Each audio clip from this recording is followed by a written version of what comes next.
சரி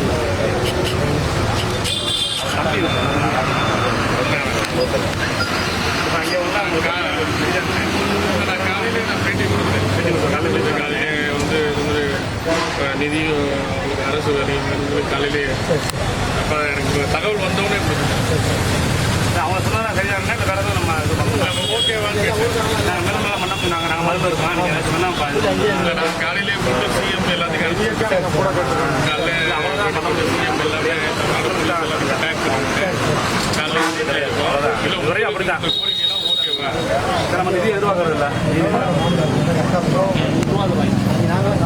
அவங்களுக்குள்ள கலந்து பேசி முடிவு பண்ணிட்டாங்க. ஓகேட்டாங்களா? இல்லை வேலையெல்லாம் ஓகேவா? அது அரசு வேலையா எப்படி? ஆமா அரசு வேலை கொடுத்துருக்கோம். ஏன்னா நம்ம உறுதி அங்கே இருந்துருக்காப்புல எல்லாருமே அங்கே இருந்து அரசு வேலைன்னு உறுதியாக சொன்னாங்கல்ல. ஏன்னா நம்ம இப்போ இன்னைக்கு போயிடுவோம் கலைஞ்சு 2 நாளைக்கு அந்த பிள்ளைகளை வச்சு வளர்க்கணும். அது சுமை வந்து அந்த பெண்ணுக்கு தான். நம்ம நின்று ஒரு நாள் உள்ளாலும் அதை ஒரு பிரயோஜனமாக செஞ்சுட்டு போனாங்க. கண்டிப்பான முறையில் அவங்க வாழ்நாள் விஷயம் தெரியல வெளியே இல்லைன்னா நம்ம இப்போ நாங்கள் அங்கே இல்லை அங்கே வந்து அரசு வேலைன்னு உறுதி கொடுத்தாங்கன்னா கண்டிப்பான முறையில் நம்ம ஏற்றுக்கலாம். ஏன்னா ஒரு காம்பன்சேஷன் இனிமே வந்து நம்மளுக்கு வந்து அடித்தடி விட்டு கொடுத்து இல்லாமல் நம்ம வந்து முறைப்படி போகணும். இனி அடுத்தடுத்த ஜென்ரேஷன் அடிச்சுக்கிட்டே போகுது. இனிமேல் வந்து இதெல்லாம் முற்றுப்புள்ளியாகும். சாதியக்குள்ளே இது கடைசியாக இருக்கணும். அப்படிதான் நம்ம இளைஞர்களும் தப்பான வழிக்கு போகக்கூடாது. அவங்களும் வந்து இந்த மாதிரி நடக்கக்கூடாதுன்றது தான் நம்ம வந்து போலீஸுக்குமே கோரிக்கையாக வைக்கிறோம். இனிமேல் சாதிய படுகொலைகள் ரொம்ப கவனமாக தடுக்கப்படணும். ஏன்னா இது எதிர்காலத்தை ரொம்ப அழிக்குது.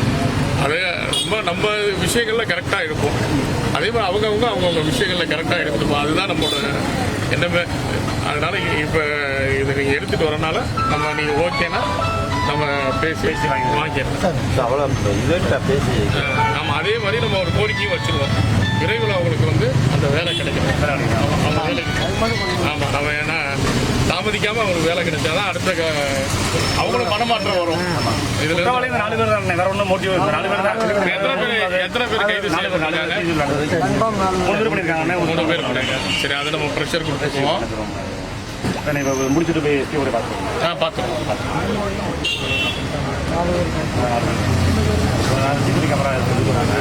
சிசிடிவி கேமரா யாருமே சப்போர்ட் இல்லை. யாரும் தெரியாது. அண்ணன் அண்ணன் கூட பண்ணாங்க. இன்னும் வரல இனிமேல் தான் 6 வயசு 6 மணி நேரம் ஆகும் வந்துக்கிட்டு இருக்காங்க.